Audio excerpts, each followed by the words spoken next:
আজি আপোনালোকলৈ খুব ধুনীয়া এটা মুখত লাগি থকা ৰেচিপি লৈ আহিছোঁ। সেইটো হৈছে দালিৰ বড়ি, সৰু আলুগুটি আৰু জিলিমিলি শাকৰ ভাজি।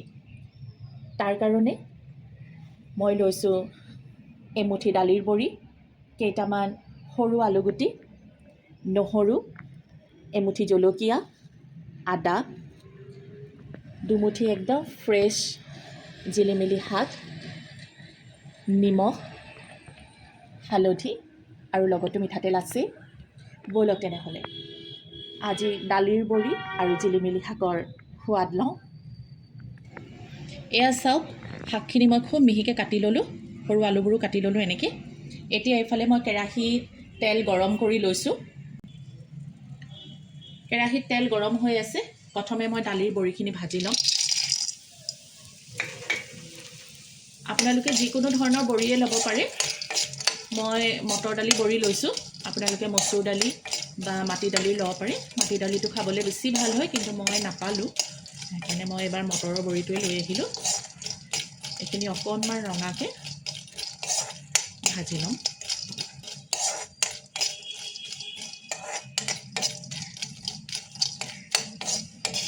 হৈ গ'ল।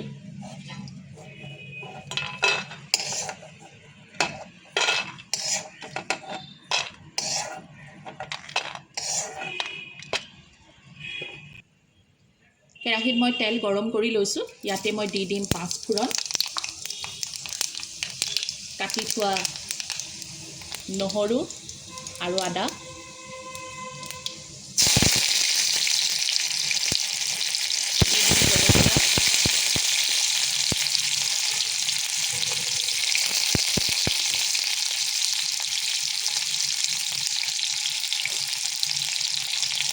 এইখিনি অকণমান ভজা ভজা হ'বলৈ দিম।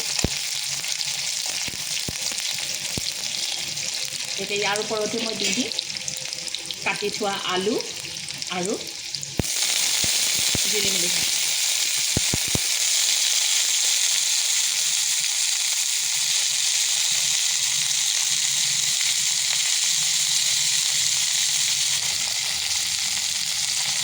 ওপৰত দি দিম জোখৰ নিমখ আৰু হালধি।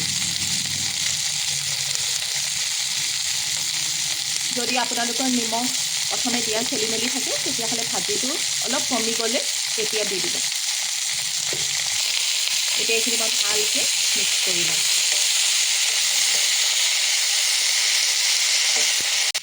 এতিয়া এইখিনি মই ঢাকনি নিদিয়াকৈ জুইটো মিডিয়াম ফ্লেমত দি ভাজি থাকিম। কাৰণ যদি ঢাকনি দি দিওঁ, তেতিয়াহ'লে এই ধুনীয়া শাকৰ সেউজীয়া ৰংটো নাইকিয়া হৈ নাযাব জানো, সেইকাৰণে এনেকৈয়ে থৈ দিম।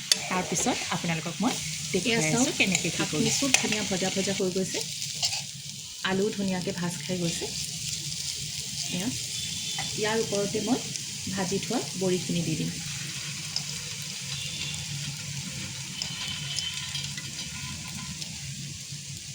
আৰু এইখিনি জুই বহাই প্ৰায় 2 মিনিটমানৰ কাৰণে ভাজি থাকিম।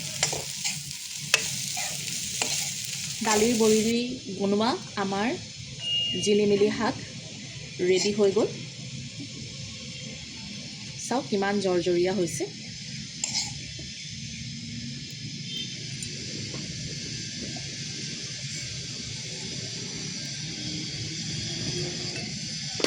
এনেকৈ বনাই আপোনালোকে খাই চাব। দালিৰ বড়িবোৰ এটা এটা মুখত পৰিলে খুব ভাল লাগে খাবলৈ। এনেকুৱা নতুন নতুন ৰেচিপি লৈ পুনৰ আপোনালোকৰ ওচৰলৈ আহিম। মোৰ খানা মেইন চেনেলটোক আপোনালোকে এনেকৈ মৰম দি যাব। আপোনালোকৰ মৰমৰ কাৰণে মই বহুতখিনি আগবাঢ়িব পাৰিছোঁ, আৰু যাতে মই আগবাঢ়ি যাব পাৰোঁ, তাৰ কাৰণে আপোনালোকৰ মৰম আৰু সঁহাৰি মোক দি যাব। আজিলৈ আহিছোঁ, ধন্যবাদ।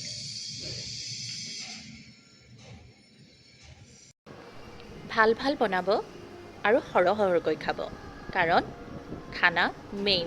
আকৌ লগ পাম দেই।